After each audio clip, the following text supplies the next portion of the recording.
देल बाड़ू हमारा प्यार के, दिल से निकाल दिहल दिल के हकदार के।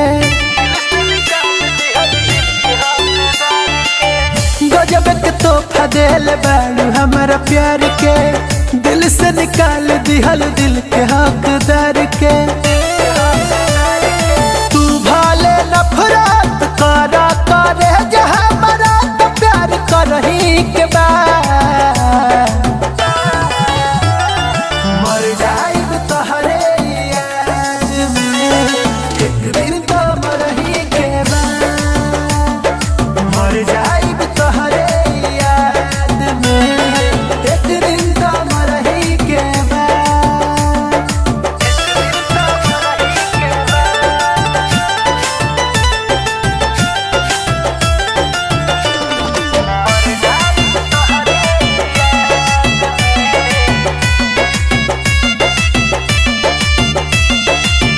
दोसर के हो गईलू हमर सोझा जान हो, हमसे ढवाई ना गम के बोझा जान हो।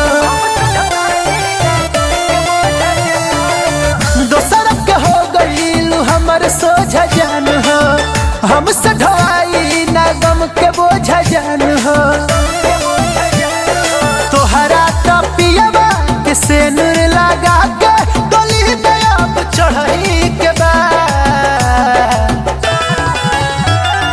मर जाइब तोहरे याद में, एक दिन तो मरही के बाद मर जाइब तोहरे याद में, एक दिन तो मरही के बाद, एक दिन तो मरही के बाद।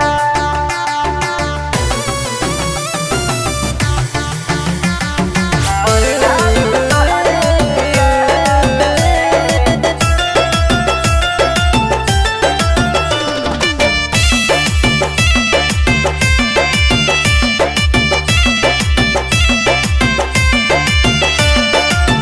दिल टूटला के ना होला आवाज हो, तोड़ दल बन के मासूम धोखेबाज